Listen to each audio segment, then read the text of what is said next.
Okay, let's get into the practice. So as we begin into the back world of circulation, you want to let the front feel some exposure, some ability to elongate the front.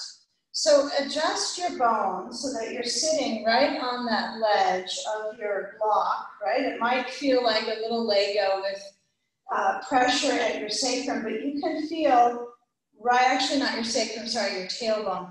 You can feel the block at the very base, right where your tippy tail is. So we'll start this from tippy tails back. So tip your tail and lower back onto your bolster. The bolster is wide and the block is lifting my bones, but I'm not trying to hyper-mobilize my hips. I'm just gonna let them center. And I would like it if you could let your sand be next to your side. Let it just be next to you to start. Lower your head back on your blankets and feel where the arch is the most rounded in your rib cage, right? Where it senses an elevation for the ribs and where there is some little bit of pelvic, well, it's kind of a rotation, nutation as well. And walk your feet in quite close. Feel how much you can walk the feet to your prop setup. And then lift up that left arm and swipe it over across your chest. Bring your right hand to the left elbow and start to stretch into that upper zone of your left arm. If you can let the brain rest back on the blankets, that would be useful. There's nothing that unusual about this beginning set. However, each of the parts will bring us to some sense of wholeness. So centering maybe your eyes to close and gather your attention inwards. Change the arm crossing, so we just swap, so the right arm crosses over the upper chest, straight across, and left hand to that right elbow. See if you can actually press down into that right arm and feel the very upper side of the right shoulder stretch. So you might feel a part of your back kind of opening across the back of the shoulder blades. Knees still bent. A little more of that inner rotation with the knees than you might be used to. But who knows? Okay. Start to release that reach across and add a sandbag to the upper ribs, right where they intersect below the sternum. Feel when the sand is centered open, it's almost as if you want to grab the sandbag and kind of pinch it and then feel that it slides down. You can't really do that with your xiphoid process. It's not like you're going to pull in here and lift up the skin and pinch it and then the ribs are going to fall down. Kind of like a xylophone or something. You want to get a feel like you have that sand and it kind of saddles across the ribs and then straighten out the legs. As they move down and lengthen, try to let the internal rotation be a slight part of your focus. If that doesn't feel comfortable for your lower back, then don't do it. Let your feet relax. So feel, reach back for your belt, hold the belt wide, and encouraging this next few moments, about the next minute and a half to 2 minutes, to guide your focus into reaching with the opposing limbs, the feet, the arms, the head resting on the blankets, and the belly motions with the breath.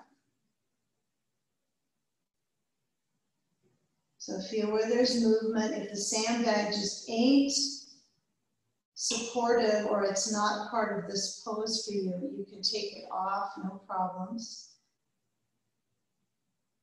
And let that sand weight become an entry into the layer of connection to breathing slowly and deeply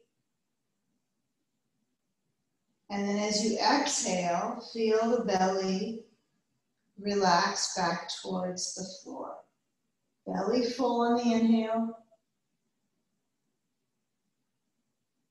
Holding the belt wide so that you still can feel the blankets under your arms. If your arms are past the blankets, then feel the elbows widen. Okay, it's different for everyone's arm length and connection. The connectivity will differ for each person. Okay, the kind of the width, the bandwidth in some ways for your shapes on your props. So center the brain, right, which might be for you to move the eyes to closing and then feel the movement of the ribs, feel the stability in your pelvis and how you become conscious of this lumbosacral area, right? Your lower back feels like it is in an arch and the back of the pelvis is heavy onto the block. Feel the waves of breath. And let's arrive right here in the practice. Start to let go of the gripping of the belt. Let your arms slide open so that there is a sensation almost of sliding down into your elbows, touching. Feel the other bones that feel a landfall, right? Which might be your heel bones, your buttock bones, and the areas that are kind of elevated and spread, which is the legs, the chest, the arms, all have this opportunity to kind of reinvent the waves of gravity through these spaces. So carry your breath through its inhale process and exiting on the exhalation.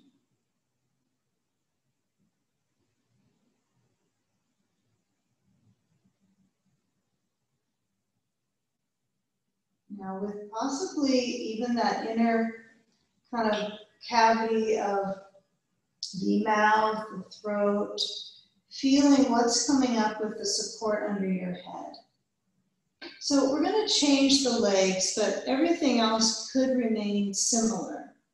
But it's never the same, right? If you change one part, some other zones might feel an effect, and it could be really good. So let's hope for that. We're going to slide our feet in towards the seat, so the knees perk up, and then start to lower one arm. If it's always your dominant arm to help you get out of something, you might use that and then just kind of feel what it would be like if you used your non-dominant arm. The key right now is to slide the block out from underneath. And then I want you to feel where that arch comes from. And this will be an exploration and a little more of a workshop, 30 seconds here. So if I come down to Baddha Konasana, feet together, knees out here, I slide my feet in, my knees out, and I have this deep of an arch. We did this a few weeks ago, fairly regularly for at least 2 to 3 classes in that time slot. So if you can't recall that, here it is again, right? So this is a pretty deep back bend. Now, if it's too much, you bring your knees back up, get ready for that block again, push down, lift up just a tad, slide the block in, and then come back to a block, Baddha Konasana, feet together, knees out, and feel, which one is better? Which one really honestly seems more sensitive to you right now? So I find I'm a little sensitive in my back, so this might be better. I get a little more stretch in my inner thighs and my hips with my block underneath, but you could try both. Give a little bit of a workshop moment, and this could get your thoracic quite a bit of a bump, right? A nice lift through the rib cage, opening through the collarbones. You can always move your blanket under your head a little higher for this too. You could scrunch it up, fold it up and slide it under your head, and that helps out the back bend. Surely feels good. So a few more moments, but let's take the arms, whichever Baddha Konasana you have claimed to be yours, block or no block. Reach your hands to each other, interlace the fingers, and then as you push your hands to the back of the space, inside out, reaching with the armpits and the rib tips, they tip up and the feet merge together a little deeper. Even 2% is enough. So feel the touch of the feet. Notice that wave of circulation in the adductors. Receive your breath. See if you can receive balance via the shape and the breath for a few more moments.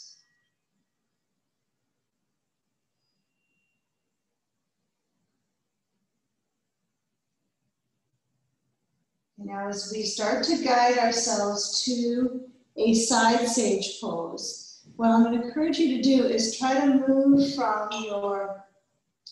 your ribs a little more than your pelvis to switch through. So as your knees point up, if you have the block, you'll slide it out when you come over to your left side. So sand goes away, and I'm trying to move from my ribs. I know my pelvis is going to be part of it, but it's a little more of a fixed pelvis, right? You're tipping to that left side, right? And you shift your weight so that the bolster is really quite close to my thigh, but not everybody works well with that. Some of us would like the bolster a little bit away from our thigh itself, so that this whole midsection, so you can move from your ribs, has more body.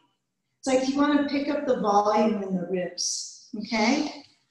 Rib volume is key. So place a block overhead. Turn your head so you're on a comfortable blanket set. Mine is a little higher than I started, and it feels right. It might feel comfortable for you to have a block on the inside of the right knee or a ball, and it might feel just fine without today. So as we add some weight to the external kind of landscape of our ribs, if that was feeling pretty darn nice to have that rib cage as the momentum piece, the sand could be good and it might be bad for this one on the ribs. You might put your sand on your right hip and then use that as a placement for your lower bones. And then you can rise up through the right arm and then feel the left arm attached. I'm hoping it's still attached to your left shoulder piece, but you might feel that left arm kind of touch to the bolster, like it's going to kind of swap it down with the left armpit. And then as that clutches into the bolster, you could start to lengthen that right arm overhead. Right? I'm not quite reaching a prop I was hoping to get, almost there. So if it's not in connection with your pose, that's okay. Sometimes you suppose what will be the pose ends and it doesn't happen. So feature right now the connection to where you feel safe with the joints. So if your right knee is unstable, put something on the inside of the leg, block or ball or towel, and then feel where that right limb overhead and below hip is measurably inducing length in your center. So really get a feel for how we move from our ribs, our hips, and then resting the thoughts in feeling the shape. And you might be comfortable with the eyes closed, centering.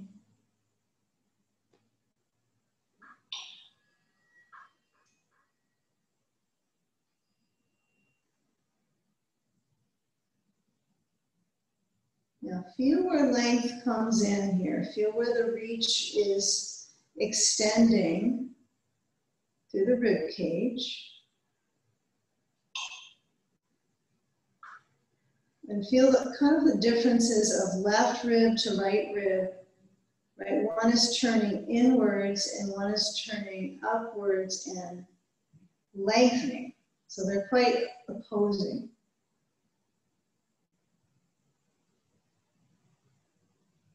So can you scan the feel of the right side, especially noticing the open side?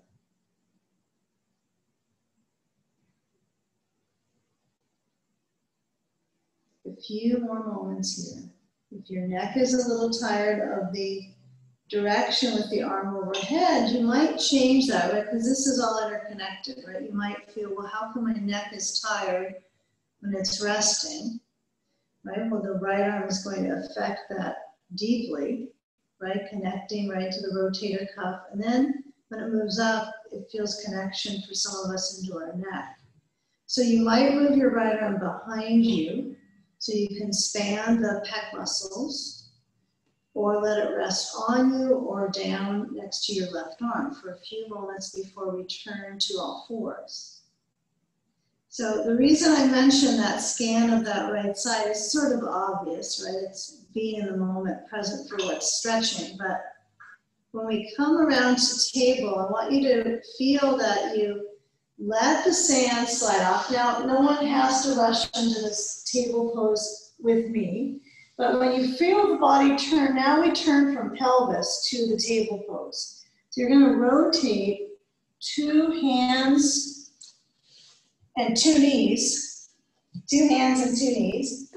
And if a blanket is helpful under your knees, just get it, right? If you need that blanket, we'll be a little bit on hands and knees. So you might as well have some cushion, huh? Even if it's moments.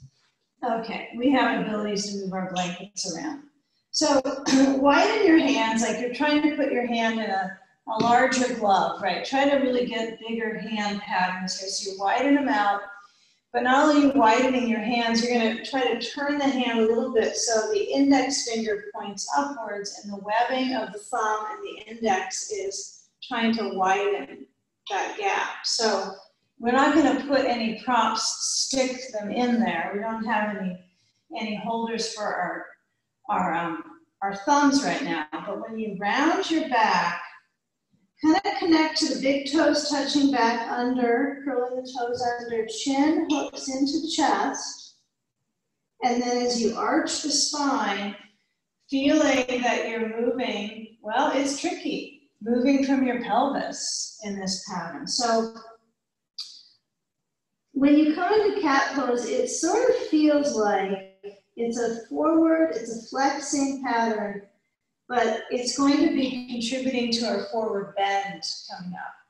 So as, you know, we all kind of maybe study time to time our habits with movement, I want your forward bend to really get a feeling that things turn a little bit inwards on this one. So rounding, feel the cat shape, feel the spine stretch. Okay. Now move to neutral, it seems like a table, and lift up the knees. Now as your knees are up and you alternate bending them in a walking, alternate the knees, bicycle the legs. Okay, sense the connection of the heel of your hand. If it's all the way up towards the pinky side of the hand, right, if that's where your pressure is, I want you just to notice that when we step back into our feet, we're going to widen the feet and bend the knees and walk our hands back on the bolster. And then get a feel here where your feet are a little wider than hips distance, and there's a little more weight into that big toe. So you feel the inner line of your feet, big toe to inner heel. Now you can let your hands stay on the bolster and lean your ribs down to your knees or down to your thighs and let your head dangle. But I like it if you can let your hands be comfortable here so they're not feeling like they're pushing into something. So I'm going to turn my palms open on the bolster, or I'm going to take my hands and reach them around the elbows, kind of scoop them up, but relax the thumbs. So that's the key, is relax the thumbs. So that might be for you dangling or reaching and letting them rest on the bolster. Feel what's best for your brain state right now. Since it's starting to turn upside down, head below heart, it probably changes the state of awareness. Let the back muscles release from the back of the pelvis. Get a feel here. Can you do this where you slide your hands down, dangling? No requirement to hold onto your legs right now, but see if you can round your back and come up about not even midway to standing, but feel how your back muscles kind of contract to get you to start to lift from that rounded back.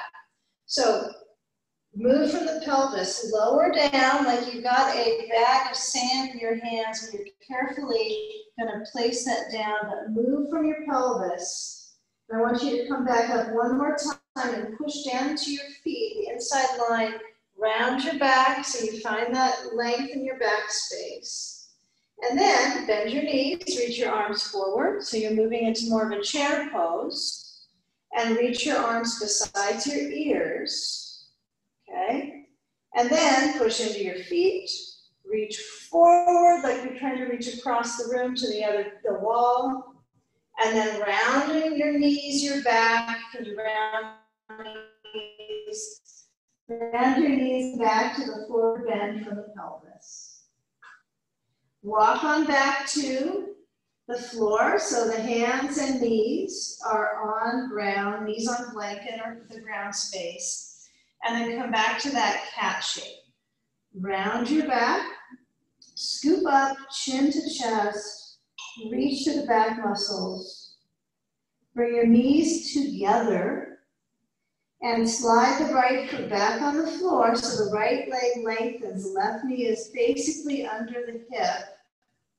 And then we're going to turn the right foot open, so both feet are on the floor, okay?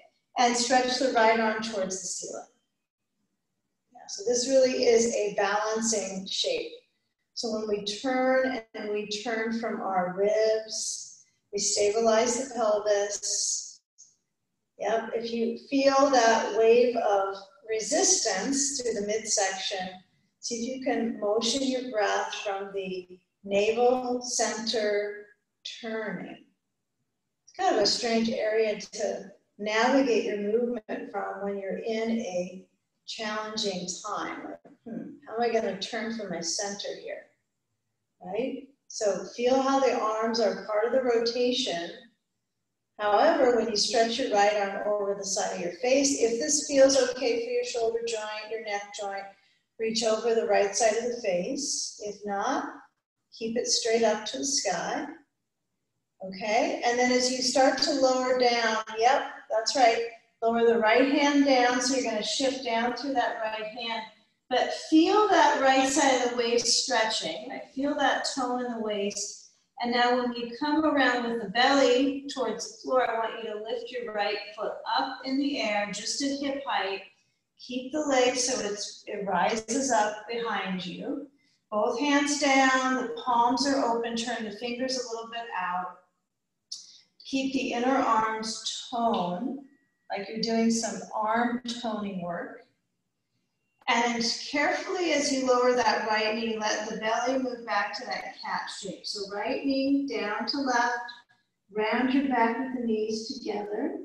Without trying to tuck and tighten your tailbone, try to move from the ribs and the pelvis. You don't have to harm the pelvic floor ability. Just let the back do the work and then come back to center. In some ways, I feel that the midsection is not quite used enough, right? There's some areas there that seem like they could do more to help out so that the other parts of the body don't fatigue. So let's stretch the left foot back on the floor.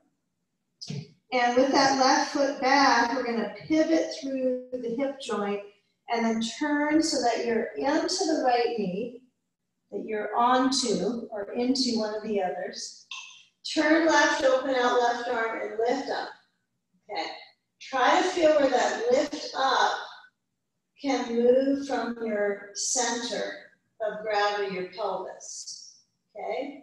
So if you're pinching in hip and lower back or neck, you might have to turn your head to look down. You might get a feeling, that's nice, Judy, get a feeling of turning through the waistband. But keep in mind that collection of strength in the pelvis can be quite helpful to keep us balancing and really not overworking parts of the body, right? Keep a balance, keep in check. So let's start to come over with our left arm. I didn't bring that up. Stretch over the left side of the face. You might look down to the floor. Breathe and lower the left hand down. Now as we turn, we'll go right into it. We're going to pivot, try to turn through the hip and let that left foot lift up. So get a feel that you kind of roll from that hip. Okay. Now as we lower the left knee down, keep it simple. We're going to turn to side sage on the right hip down.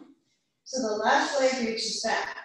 Now, I don't have the exact same setup because of my blankie, so I'm going to have to switch it around again. So blanket, stack, keep it pretty even for your second side. Keep all your wits about it. And then as you lean, feel if now your bolster could go closer to your hip, or maybe it's farther away. Depends on how you're using your mid-body to kind of radiate out from this core kind of idea, almost like a starfish, right? Everything kind of out at the extremities has a little bit of life force. So add sand to the hip or the ribs. The ribs have a bit of motion here right away because of the weight, the bolster under them. So you might not really want the sand on your ribs. It might feel really good too. So go with your best option for sensation and support. Now I've got a block overhead. I find that to be really helpful for my balance of my arm muscles. So feel if you can reach through the center piece of the body out. By now the mind may have kind of moved out from its place of residence into your body so you can really kind of focus on movement from body orientation versus mental kind of fixation, what you should do. So feel the reach and let your eyes relax. Piece together each breath. Breath is time. So experiment with your breathing pace. And maybe that layer of connection brings you to awareness in how to move your head to relax the brain, how to fill the ribs, and just simply what you're willing to move into internally, just the right amount. Give it a few moments.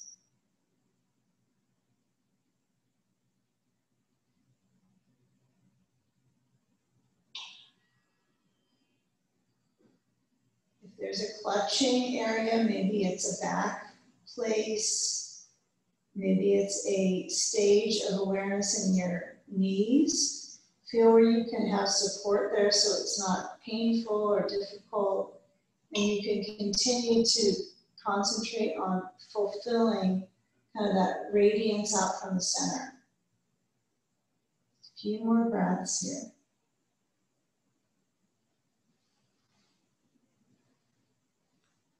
Good.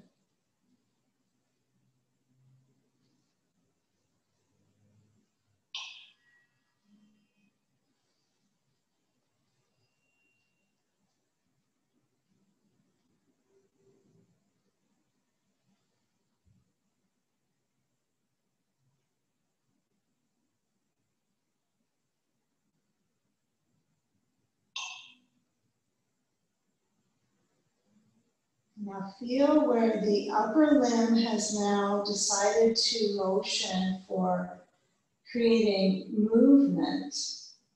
Right? And now our habit movements are to get back to sitting or on our feet, but that's a typical habit a brain might move you back to, unless you're sleeping, right? So when you do come around to your habit, we're gonna eventually get up to sit on the bolster right now, coming into some leg work. So feel how your ribs might kind of suck you into the twist, but can you move your left leg close to your right so they're stacked? So you're kind of in this humbling way of getting around to sitting. You're going to try to roll down to your bolster and then chin moves down and then use your hands to help you come up. And then come up to sit on your bolster. It doesn't have to have some sort of perfect way of computing that movement interpretation, but when you're here, I think what might be helpful is to get your belt, okay? And then let's take it so the right leg is straight in front. We've got just the bolster we're on. And if you don't have a bolster, you've got a stack of blankets or a cushion. Your right leg is straight, and now the left leg, when it crosses over, take a feeling of kind of how the leg crosses from the use of the hip, but actually the back of the pelvis. So I'm going to have you cross the leg so it really is crossed. I'm trying to show my leg bone from standing. So I'm sitting, you're sitting on your bolster, but you're crossing your leg like so, right? You're crossing your leg quite intensely. So you might end up needing something under the right knee, right? Because that's going to put direct travel down into the back of the right knee. So you can put a sandbag under the knee. You certainly don't want any sandbag on top of the leg. So you choose. But once you get the belt under your right foot, you'll start to get an idea of where this goes with the back of the knee, the knees themselves. Okay, so I start with upright. I can keep the belt, so I hold it with both hands firm. I want you to walk your hands as close to your right foot as you can. And move the belt so it's to the ball of the foot. You want to feel that the heel is pressing to the floor, and it doesn't really try to push that much forward. It's there, it's scrubbing the ground a little bit, but when you hold your belt and you feel the flesh of the foot or the bone structure point up, lean forward, but stay fairly firm with the ideal of your hands as close to your foot as you can bring them. I mean, you might lose your belt to get there. And your forward bend comes from the pelvis, right? We started with that idea, and right now it becomes almost difficult, right? We're standing and dropping over. It's a lot more sensible how you move. But now I want you to try to really use your arms' strength to pull yourself, and then reach forward. Feel your back actually round. And so what that might help for you with moving from your pelvis is, instead of tugging with your arms to get farther forward, feel if you can develop that flexibility in your rib cage to move forward. It's like pelvis, back, over the back into the ribs.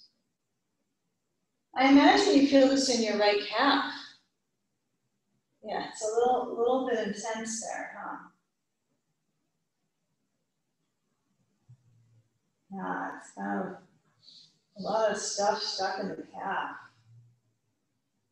In the gutter of the calf. Cleaning out the calf gutters. Okay, come up so that you feel the arch in the spine sweet arches. And then let go of the belt, but get a knee. Get your only knee that you can get right now. And then lift up that knee and step the left foot so it's besides the right knee. So my left foot is kind of right down, plastered down to the floor.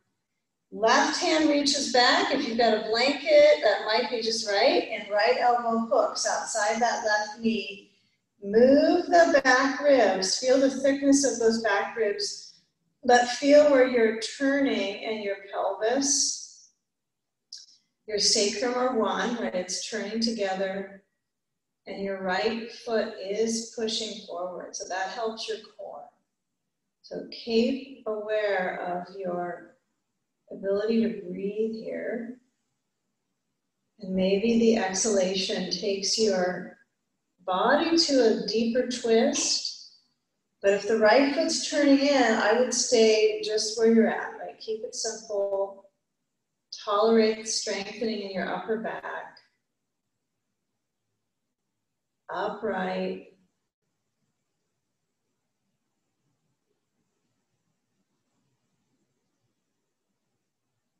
Now as we turn back forward, we'll keep it real simple, but we'll take both feet front.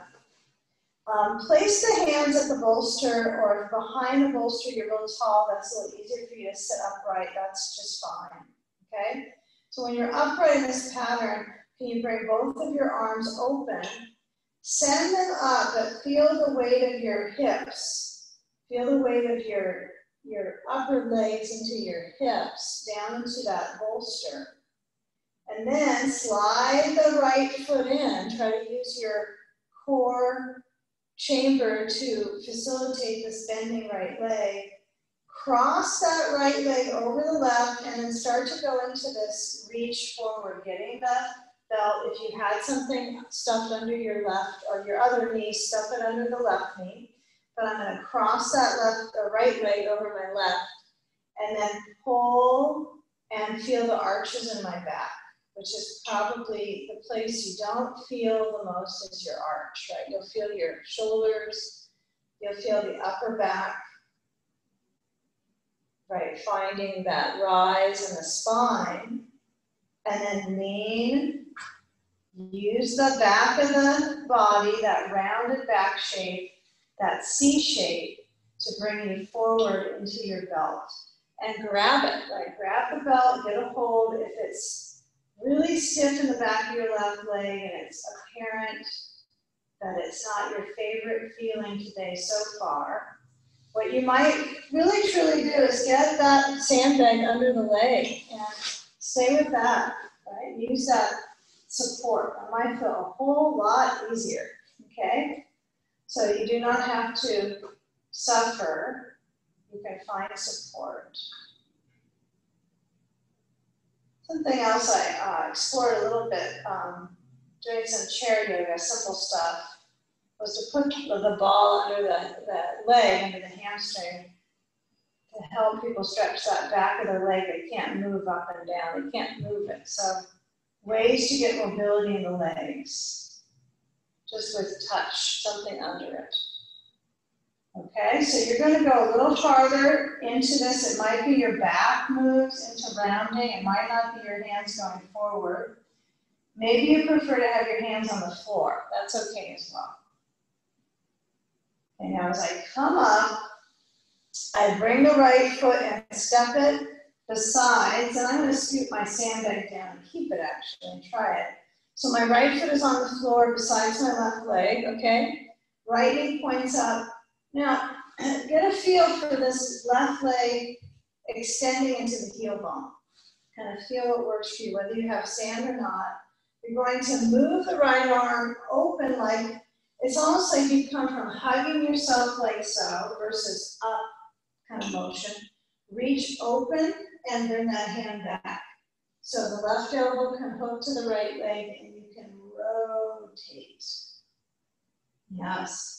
And maybe there's a little bit of rounding that brings you back up the spiral kind of staircase of the spine, right? So give yourself permission. You know, if you don't like that sandbag, just get rid of it. So give yourself permission to feel the rounding and the lifting of the breath. So my belly stretches and pulls in from the in to the exhale. So I just explore movement, turning and pushing into that left heel. Good. Keep the feel of your left arm helping the right thick back rib cage turn and rotate. And then that staircase of the spine, right, lifts up to the crown. And there's no need to force. Feel the connectivity in the centerpiece of the body.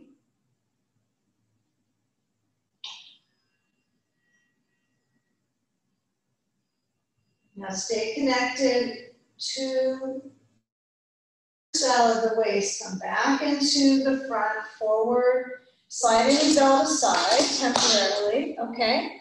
And what we'll do is we'll take our legs to uncross. Take a Baddha Konasana for a moment. Feel your feet together. Feel the inside bones of the feet kind of fall themselves open. If they have a hard time letting go, you might get a hold of your feet, right? And kind of massage that space open, but let the back move from its landscape of rotation forward till you land into the shape of the knees motioning outwards. Without pushing into them with your hands. So I have more weight into my feet than I do into my knees. They just go with gravity. Noticing the inner thigh experience, the communication of the thigh muscles. And then if your sitting bones aren't quite pointed down, enjoy that. Okay, now feel our kind of swirl of motion here. So we'll take our hands above to the top thigh, right, the top inner thigh. And then when we come up to sitting, you can kind of feel that thigh band. It either shakes a bit or kind of rejects the pose request. It might have a little bit of response. But when you point the knees up, you're going to shift your feet a little wider than hips distance. And then we'll move any prop extra. So taking the blanket off at the top, let's see what we got here.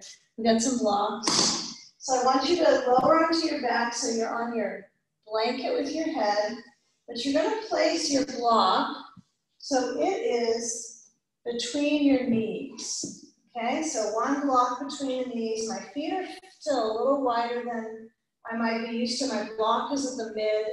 Actually, the most slender width it could be would be ideal. So let's keep the block at level 1 and bring our hips forward on the bolster and then lower down and lift up the feet and the knees and all those things that are below the range of the top of the thigh bone. So that kind of perks itself up.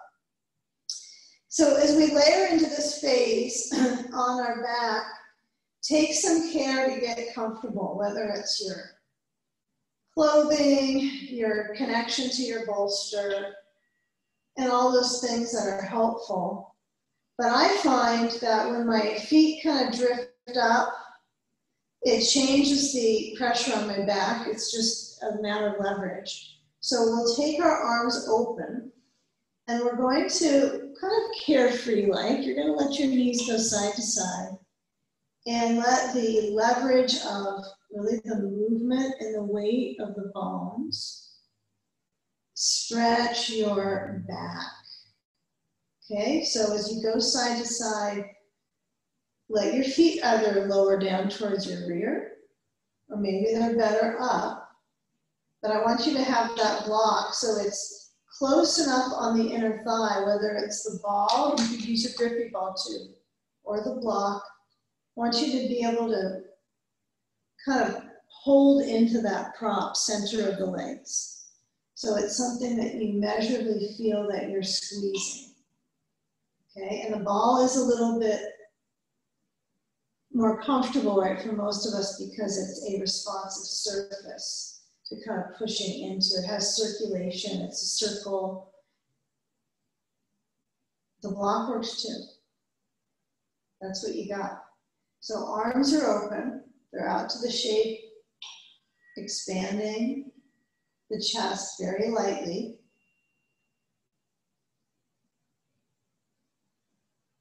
Now be sure your head is on a blanket, right? You have more than just your center of your brain, but your head. This kind of starts to prep our neck for what's to come here.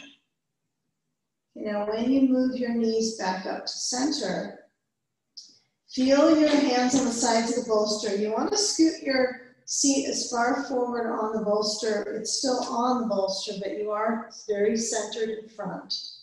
And then when the legs go straight up, notice the spacing at the thigh bones, this block, kind of makes it bow-legged.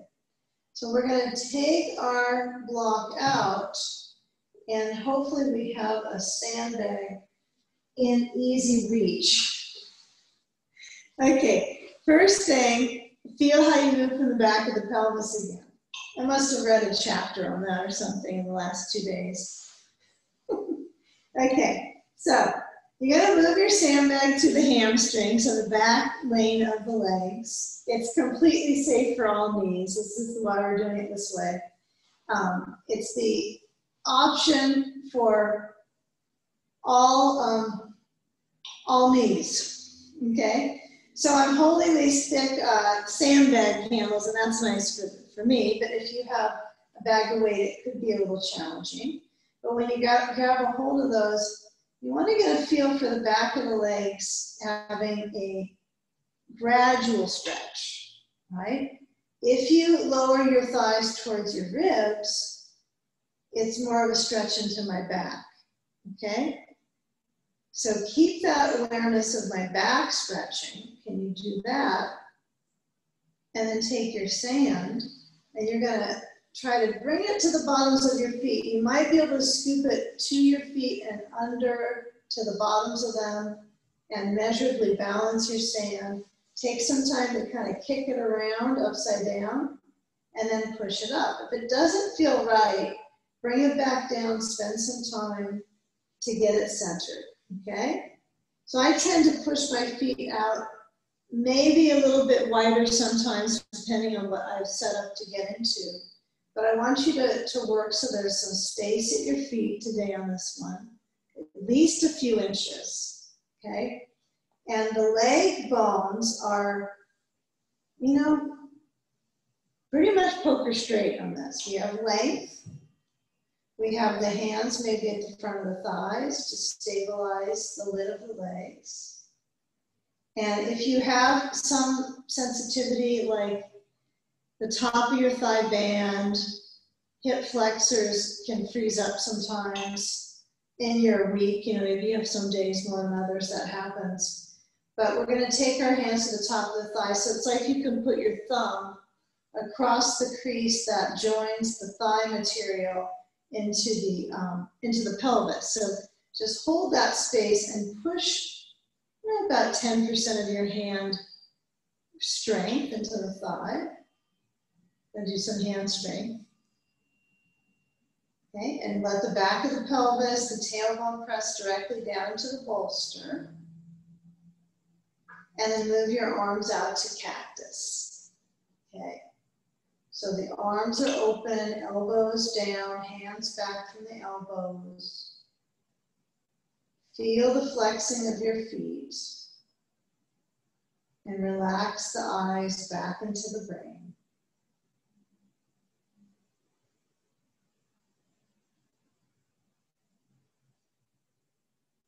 Right, it's really the nervous system responses that get the movement of our eyes or the control of our eyes out of the brain. So feel that your eyes and the material right in the face, you can suggest relaxing those spaces versus kind of the brain, since it's so close to them. It's going to have some controlling factors more than another body part. So give the time here in a reverse gravitational pull internally to rest the eye spaces, whether you have an eye pillow or a towel or something to create that curtain of darkness into the brain.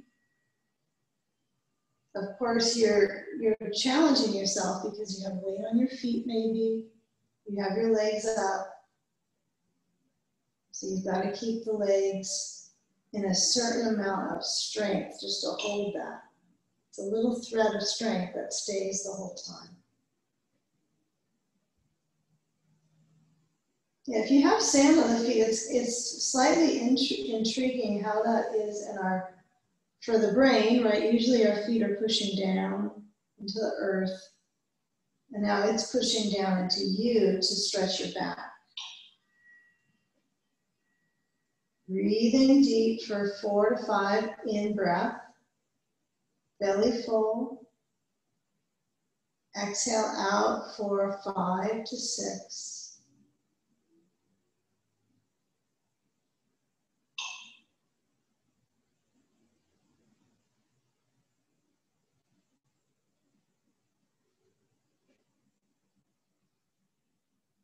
Good. Now feel where the balance is with your upper body. Can you direct your elbows to honestly feel like they're resting as much as your pelvis is? And then that transfer of, quite a bit of investment. Yeah, you're getting kind of a wealthy amount of motion here in the midsection today. We're getting quite a bit of this midsectional lift up, okay? So we'll keep continuing that opportunity, but we are gonna kind of drift into the thigh lids, the quads, the IT band and so forth. So when we flex our feet here, we're gonna bend the knees and then let the arms come in. I know you have your elbows down and kind of plunk down. Bend your knees so you feel like you're coming in towards more of a leg press. And then when you move your feet back over, you can drop your sandal, slide it off to the side. Just know that it's back there. And then let the knees soften in. I want you to take a brief brain float here.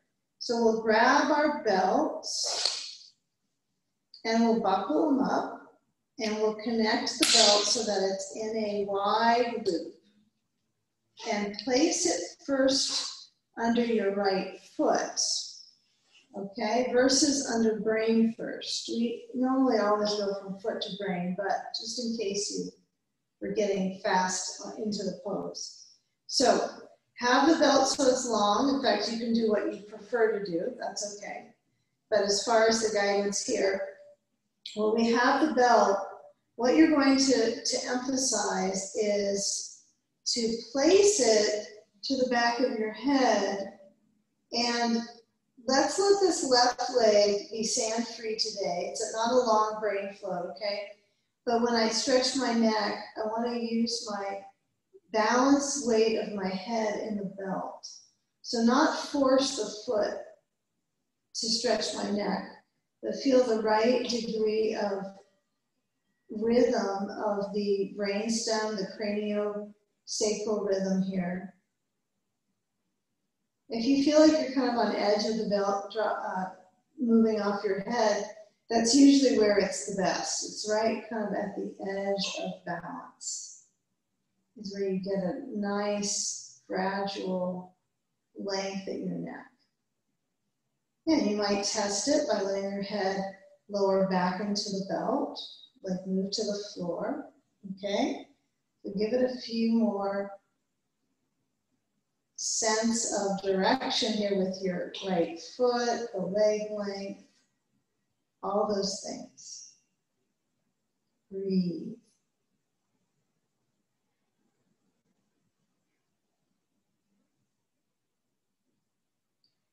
Now, we have the left leg in its own free zone without that sand, I hope. So when you bend the left knee, I want you to carefully get a feel for the connection into that belt. And then as you move your left foot up into it, change the side, but stay connected to your head, pushing back into the belt. So there might be some sensitivity. You might have to hold the back of your head for that transition, the trade-off, one foot to the other. And then when the opposite right leg is now down, your other right leg, you will feel likely the tailbone, right, kind of twist a little to the right with that leg stretching down. So your work is going to be almost to hold your hip bones and to feel where it's level. And that's really as far as you want to push your right leg down. So instead of trying to force my right foot farther forward, I'm really just letting the heel be heavy I could put my right foot, bottom of it on the floor, the whole foot, or I could straighten the leg. This feels pretty good. Foot on the floor, knee bent, inner line so the foot is not turning out. Transfer the weight into your head. Always in this one, right? Find that as a support. If you don't want to have the belt behind your head, you don't have to. There's no requirement. You could hold the belt, head on blanket, hold the belt over the head with both hands. Hands could be together in prayer position. That's a good option. Okay, now as we've levelized the hips, the legs, feel where the back is arching. And then let's start to move the belt with our hands off the back of our head.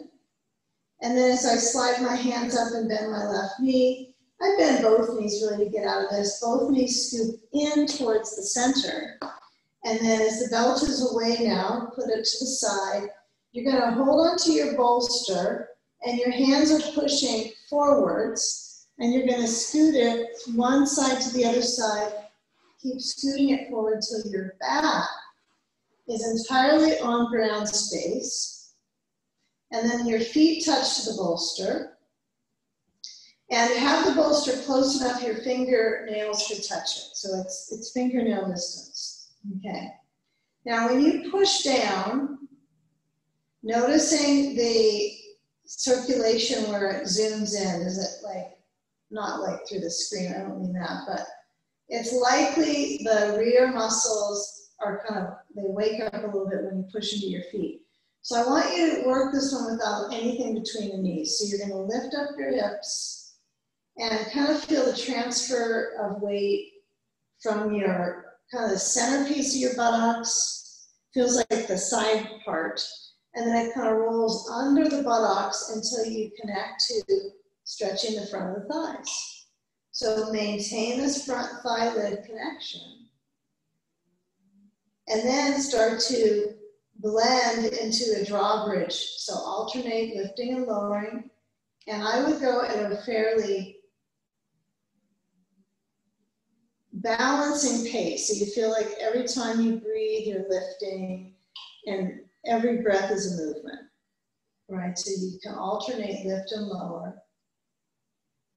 If the knees feel really full of, a lot of blood flow around them because your feet are pretty close to you, you could change your feet to be farther forward, push your bolster. But start with them pretty close. See, all this area is compact. It's called compact pelvic asana. Right? So I got a feeling now of my arch in my spine, my tailbone touching, and then I try to scoop up from my back so you feel that rounding. And then it's pretty interesting bridge pose when it's a flowing bridge, is it goes from rounding to arching fluidly. So take this for a few moments without a lot of performance to it. It's not like I got my arms a perfect way. This is me, I want to be exactly like this. You might have your hand on your hips. You might have your hands on the floor. You might be scratching your head, but your idea is that you're moving your spine fluidly, right, all the way through the scoop of the back of the pelvis. And then you might feel your rear slightly supported. And then let's take our bolster over to the right side of our mat. If you have a ball, grab it. You're going to place your bolster to the right side, outside of the mat, to the side yard. And then as your right leg stretches down, let just the weight of the leg nestle into the ground. Foot turns out, perfect. Yeah, do not be a real dictator on this right leg. Just kind of let it be, just let it roll. And then as the left thigh rolls the back of the buttock over, you're going to roll the left leg over to the bolster, and then either a block or a ball tucked into the sacrum, and then add your sandbag to the exterior left thigh, okay? Feel these patterns of direction and kind of the traffic now in the body, how it's moving. Maybe it's opening up, maybe it's starting to get a little less stuffy in there and busy, but you'll feel that sand on that outer left leg and the left arm stretches open, okay? Hold the shape for a while, but get a feel how the sand is supporting your situation of deepening the sensation in the hip, okay? So if your head turns left, great. If you want to keep your brain right up in center.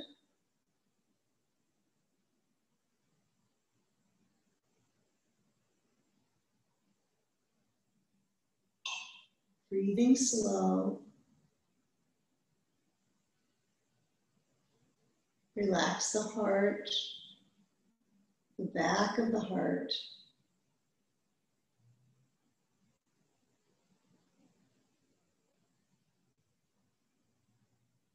And invite any of the areas that you can now establish connection to that were not quite awake when you were sitting. It can now waken up because you're on your back line and the body is a little more vulnerable but open. Okay, so feel if that right leg bends. It could bend a little more. It could straighten, affecting your back in all the good ways possible.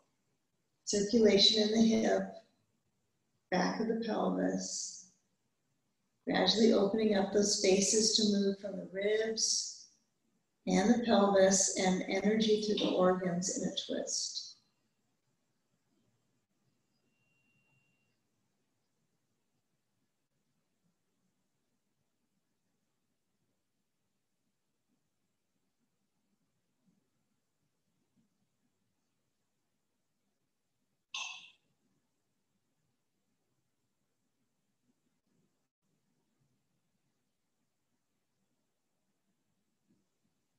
And get that feel where any object that's at the sacrum, you're going to shift away, if there's anything there. And we'll move into a knees eventually inwards, but first thing we're going to do windshield wiper with the legs. So your instant reaction might be knees clutch in, but feel how this leg span is downwards a little bit. It's down from the pelvis. So as I slide my right thigh, I take my sand off, I slide my right thigh up under my left. It's different when they are now together. It's like the vulnerability is kind of shaken away from the hip. And now as the knees go back center and you roll into the back of your pelvis, you're going to step your feet out about hips distance. And then windshield wiper, it's kind of nice. It goes right into each other. So as you progress in just kind of rolling around on the floor, you might find some new waves of movement from the pelvis to essentially provide you with a little of that inner work, that inner balance. An easier range of motion, right, through these tricky spaces that if they seize up, like lower back or hip joint or knee joint, that it can be sometimes debilitating momentarily. So try to get some fluidic motion. Doesn't have to be a whole lot. Could be windshield wiper, feet stepped out wide on the floor on your back, just like it is right now. Now, when I start to transfer to the next side, I'm going to step my feet as close to my buttocks as I can. And then as I scoot my pelvis down, right? So it's almost as if I feel the hook of the feet on the floor, and you kind of slide back and forth, right? You kind of do a little bit of rocking, right? Rocking through the back into the pelvis. So as you take your bolster over to the other side, notice that could be something I try to figure out how to educate a little bit more on this rocking, because you feel the soles of the feet and you feel your body kind of slide just above the surface. So you're not grabbing the ground with your back flesh too much. You're kind of getting a little slippery. That's your idea, like you got ice under you. So let the left leg straighten out and then start to move your right leg over. You're kind of unsure how far your bolster should be on the left side, I realize. So this might be one where you kind of move your hips a little right and then swing the leg to the right leg to the left. Got it? Okay. So sand or no sand, your choice, ball or no ball, maybe block of the sacrum. No requirement here on that one. But measurably, I like the ball for other reasons than just that it helps my leg cross over with ease. It puts a marker at that spot so my space of my rib cage can turn and counterspin to the right. It kind of keeps that pin down. Like, that's something that is kind of, I kind of make that up as I go, like, oh, that feels like it counterspins. But you might notice for yourself other things that I'm not mentioning out, you can share with the group later. Okay, so feel the ribs, and if the back ribs are not doing a whole lot of exciting things right now, it might just feel good just to be in this shape, and that's it. So the arm is open on the right, your head rolls to the right, sandbag on right leg. Seems like you're twisting now as you were in, 20 minutes ago, sitting on your bolster, you were doing a twist. But this can feel a world away sensation-wise. So notice, balance your noticing.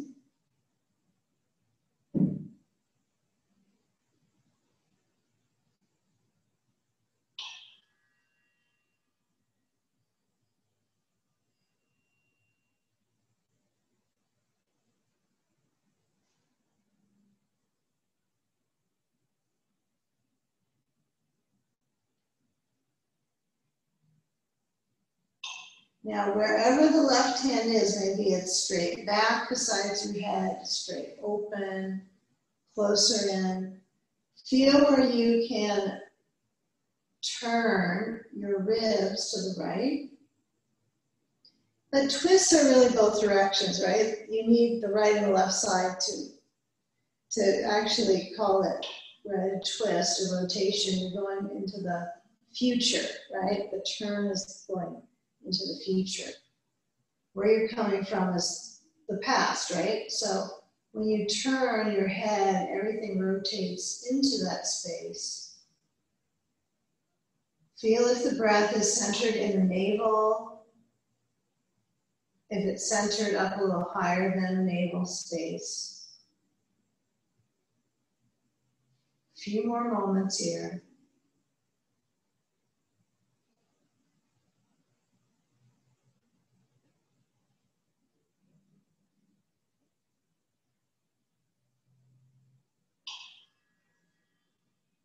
Okay, now when we start to come out, we're going to take kind of a full change as we move up, a full change of perspective, right, on our pelvis, on our hips.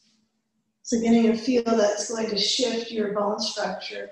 So we start slowly. I want us to keep our experience getting gradual. So when I take that ball in the sand, however I go one at a time, still feel the crossover in the hip joint, right? This might be where you get a lot of that stretch.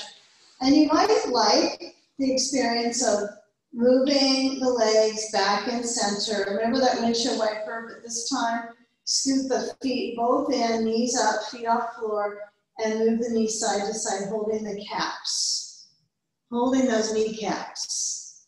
You could circle, so you're massaging the outer rim of the sacrum. That's a good one. Sacrum circling.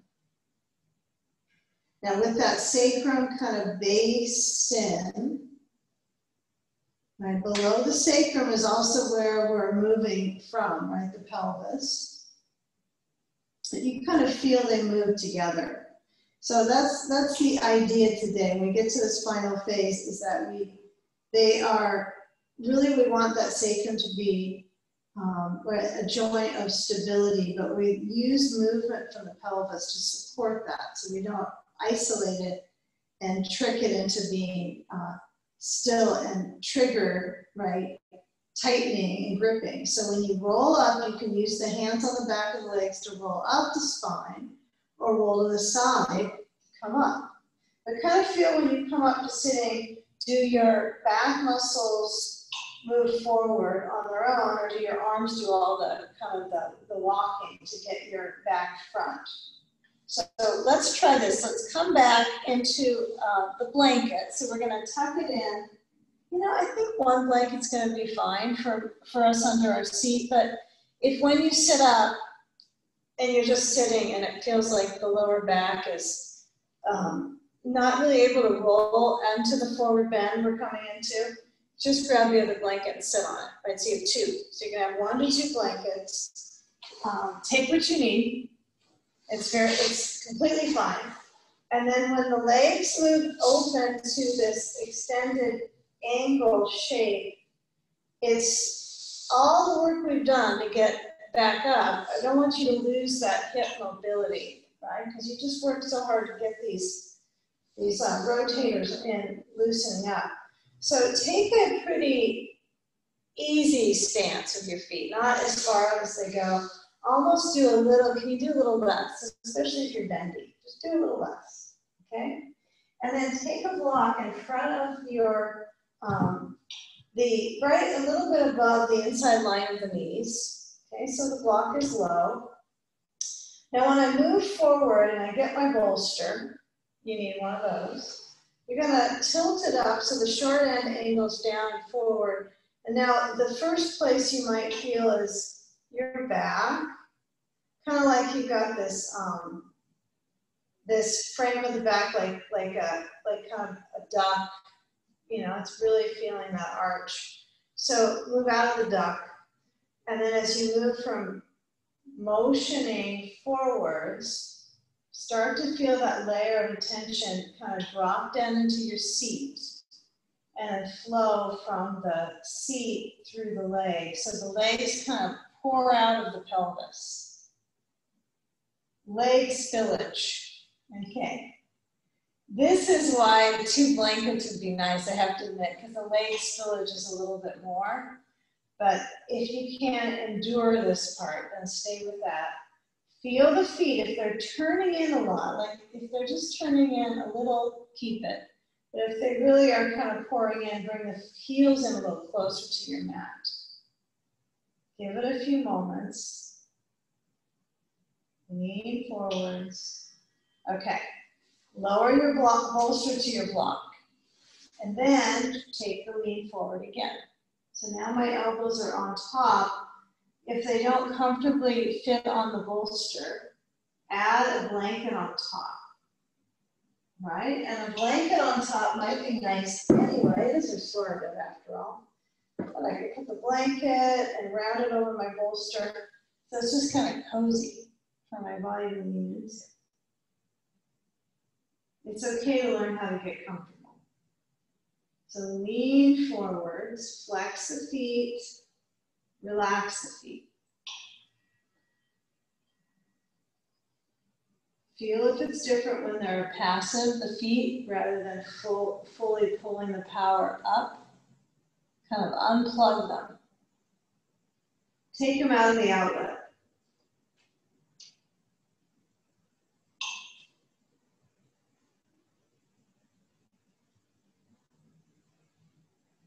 Okay, so the back pieces have moved forward. So take a few more moments with this motion, unplugging, circulating down, moving from the back of the pelvis.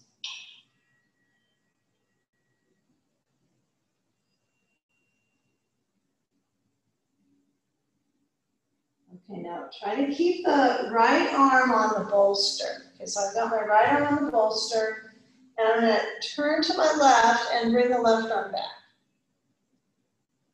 Yeah, it's fairly simple. The challenging part of this is that the arm is crossed in the center, and so your twisting portions are separated a little deeper, right? So you've got to find your balance here from the heart to the arm, okay? Now when you swap sides, you're gonna reach that left arm forward, turn right, got it? So we're turning to the right. Right arm, does it go up to the sky or does it go back? Either way, right? There's A or there's B, or there's all of the above, right? So then you can decide where do you connect the dots in this core section. Okay, it might make some sense, but here's what's happening, and for most of us is that the weight is now, interestingly enough, kind of triggered not from the pelvis, but from the sitting bones. You can almost feel your left leg activate, and that left sitting bone kind of press and put weight into the left knee. So take a little caution there. You're going to lower the right hand down, and if you got a blanket on top, move it away. Tuck your left foot in to the right thigh, and then move your bolster over to the top left corner, placing the block under it. Okay? So here it is. We got our bolster to the left side. We're going to cross our right foot in front of the left shin or the left ankle. And then I'm going to add a block under my right leg, a block or a ball, and a sandbag to it. Okay? So add the sand on that right thigh. Keep it simple. Sand, cross-legged, right leg in front. And then bolster dive over to the left side on that bolster that's on your block. Okay?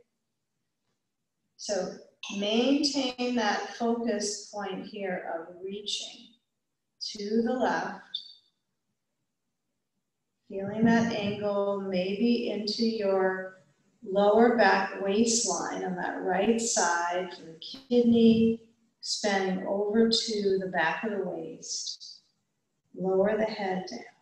It doesn't have to touch anything. Sometimes it feels kind of calming if your head is touching something. All right, so if I put a blanket over that bolster and I lower my head down, right, I can put my head onto the blanket, bring my hands to the floor.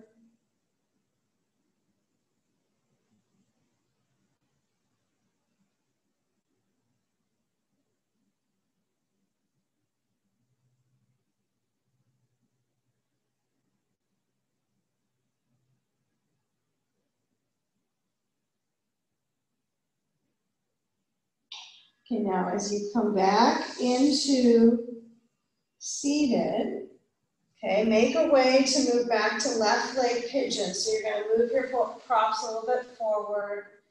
And then as your right leg goes back, yeah, it depends on the space on your mat, I'm sure, and your space in the room. So you might have to kind of wiggle waggle around the space, but feel the right leg stretch back and then pour the weight of your body down to that left thigh. If this is a little much for your hip, you might want to get a little more height under your elbows right now. So that it's not as much of a kind of quencher for the thigh, but we are trying to kind of bridge the gap here between literally the back gap of the back of the hip, the buttock, through the thigh circulation, okay? So we're kind of on the final phase of what we're going to do with these leg parts. We did a little bit in the beginning when we went to down dog and cat-cow. We're going to mirror that in a moment. So feel the weight in your thigh. Your arms don't have to be this high up. This is pretty basic where I have mine. It's pretty high. So you might want to lower. I'm just trying to measure my focus in my left buttock. Really keep it focused deeper into the seat. Deep seated focus.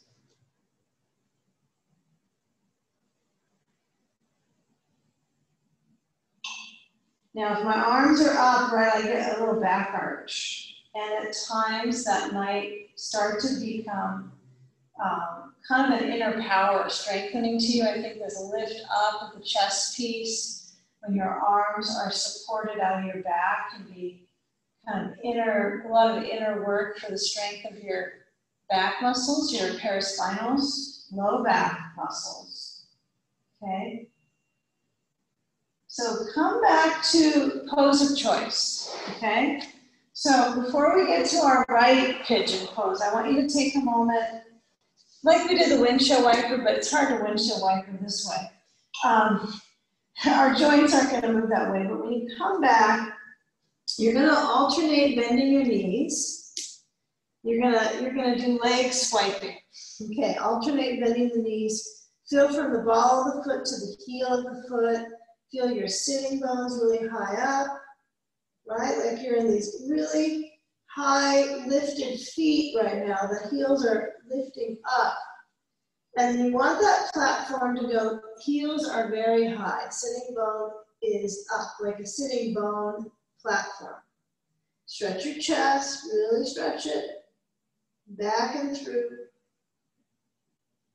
Now, with the heels lowering towards the floor, can you let your feet step about hips distance, not any wider, so it's fairly narrow. You've got a blanket, at least one. If you have two, it might be too many for this one.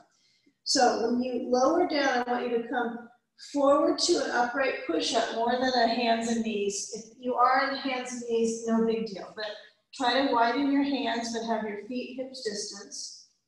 And then as you stretch your feet forward, like you're stretching out through the bottom of the foot, you're going to lower your knees down, and the toes stretch back, like you're pointing the toes and lengthen the torso.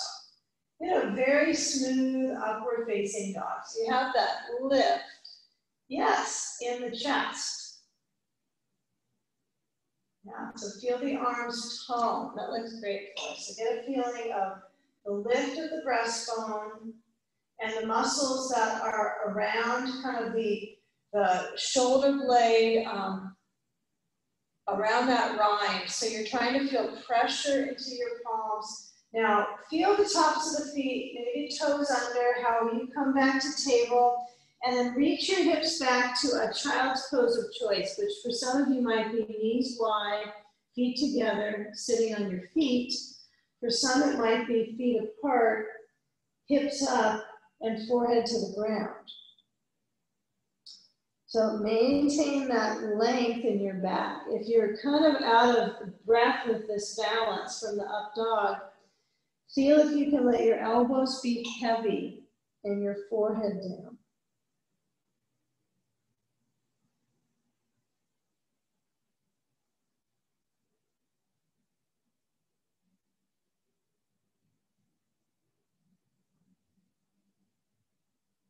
Hands open. If you're all the way poured back into your kind of seated child's pose, you might be all the way parked with your ribs stretching out. When we come up through table, feel that solid table form, and then cross that right knee forward to the right hand, and the left leg stretches back into a seated, right, pigeon pattern, right? So we're in a sleeping pigeon pose is really what it's spoken of. And when we lean down, we might work on that arch in the spine. So you might go without the blanket and bolster, or maybe an elbow stance to Sphinx pose, elbows down. But transfer the weight into your right leg and feel the top of the back thigh resting on the floor. Balance your weight in your hips. Relax your eyes.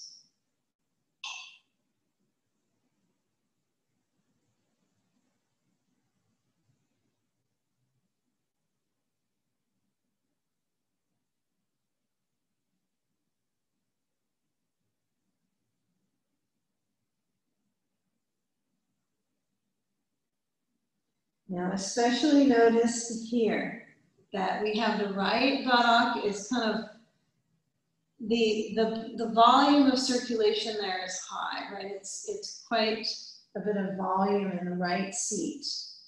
So we're going to swap it into the left seat. It's going to be very simple-minded.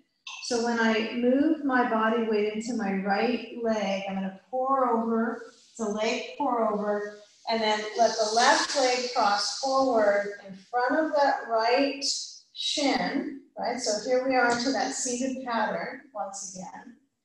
And then you'll get a feel for it. You'll get a feel for maybe you want to block under your left knee or a ball.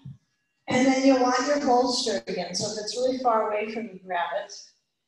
Pull it in, but place that sand on the top of the left thigh and kind of feel how our right side pigeon, now we move to the left, and then we take the bolster to the right corner. So I've taken my block over to the right side, and I'm just going to put the bolster and tip it up on that block and then lean over, okay, to the right side. So now we're going to that left final kind of seam of the waist.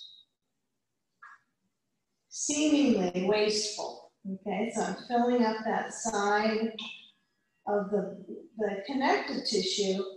It might not feel particularly bone pressure right now, but you'll feel that mid space between the bones that is desperately seeking circulation for most of us. If we touch it, if we touch down to the bone of the hip and just trying to yank on that, pressing down to stretch the tissue between, all the way up to the ribs, and then pour the hands into the blanket over to the right.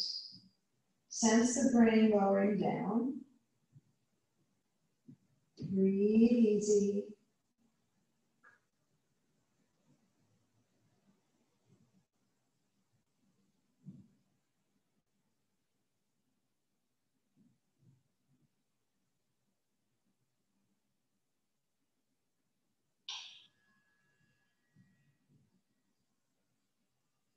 Now, if you're sinking to the right buttock and you don't have much weight in the left, you really are kind of zigzagged over. Take the weight back up into both sitting bones for a moment, and then take one more final flush. Hands to the right on the bolster.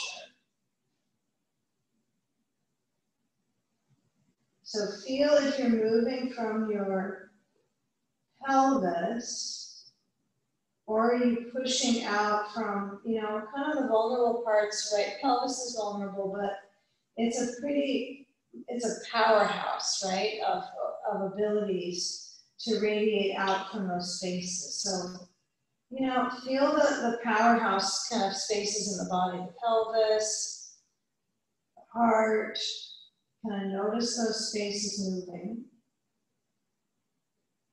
Last few moments here. Soak it up.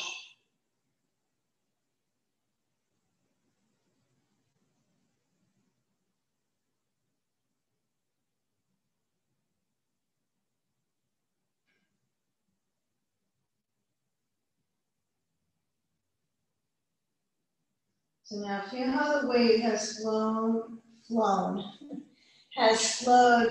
maybe it flew, from the sitting bones, and now when we anchor into our back kind of lying shape, let's work for a moment on that kind of underneath, like a bridge pose, the movement of the back of the pelvis, kind of the wave of the back. So we'll take our blocks to make a bolster bench, okay? So when you move your blocks in front to the mid-height, have the bolster really under a blanket, right? So you want to kind of tuck in your bolster a little bit there if you need some support. Now, if you need to do any kind of windshield wipering right now, you might reserve that for when you're on your back, okay?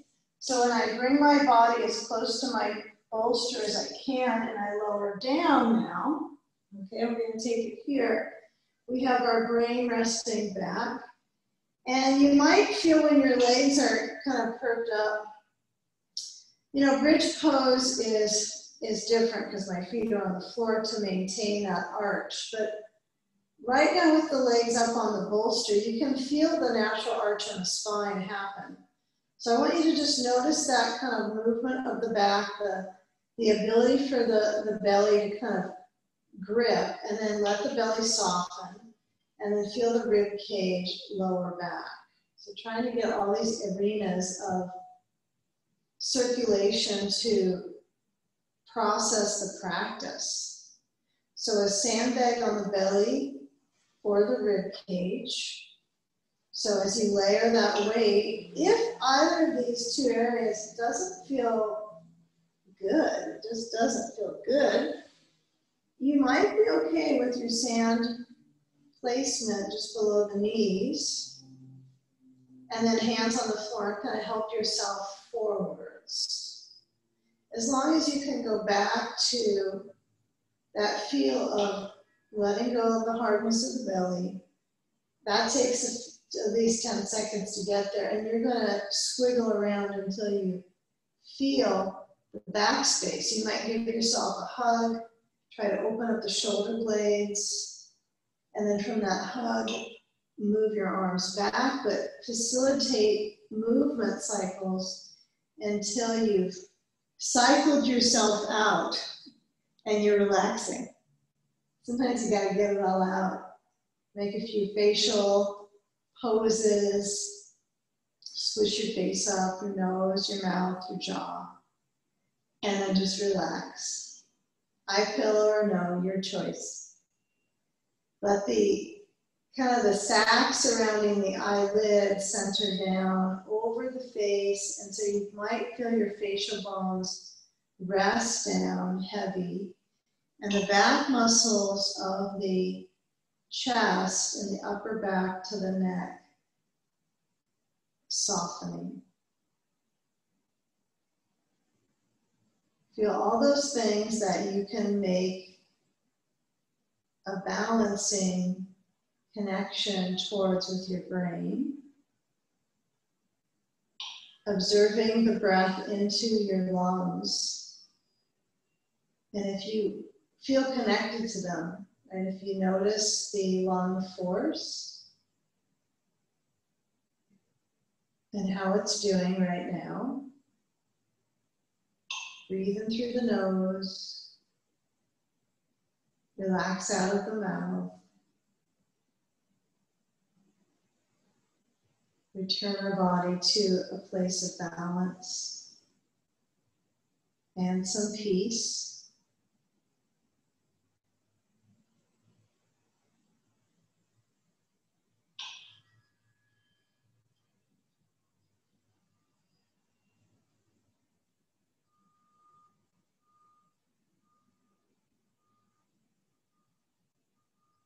And finally, relaxing the facial muscles, the jaw, the throat.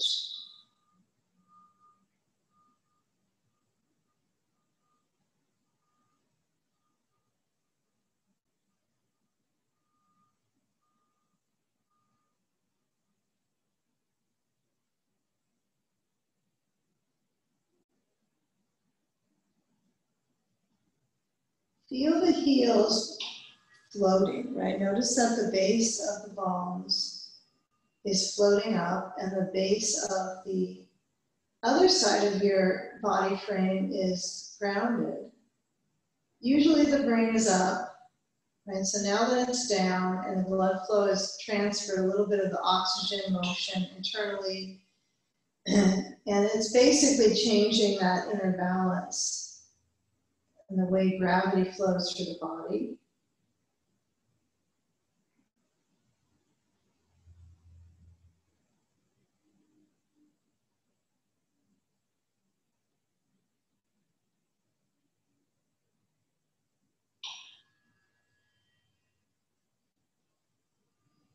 Now feel where your hands maybe touch to the center of the body. Maybe when you think of your center, it's your rib cage, your belly button, maybe heart. So wherever you kind of touch to with the hands, you might notice a little coolness in the body, but still kind of this inner comfort from a practice, perhaps.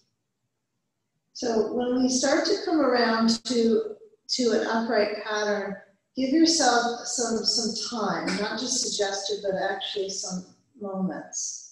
So if you have sand on the core, you can easily move that. If it's on the legs, you'll likely really have to use some strength to bring the knees in and slide it away. But let's kind of mutually meet in that place of the knees bending. And if you're already up to sitting, we'll meet you there.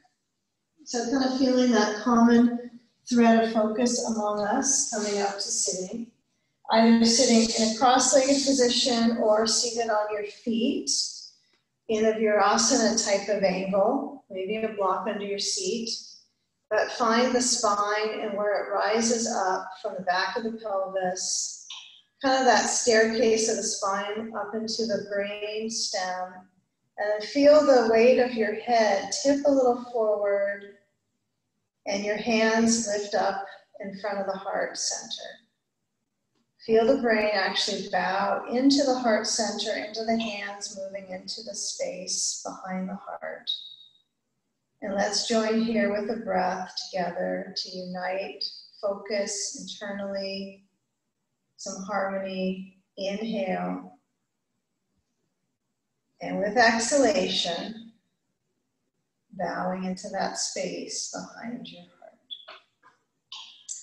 Namaste. Okay, thank you.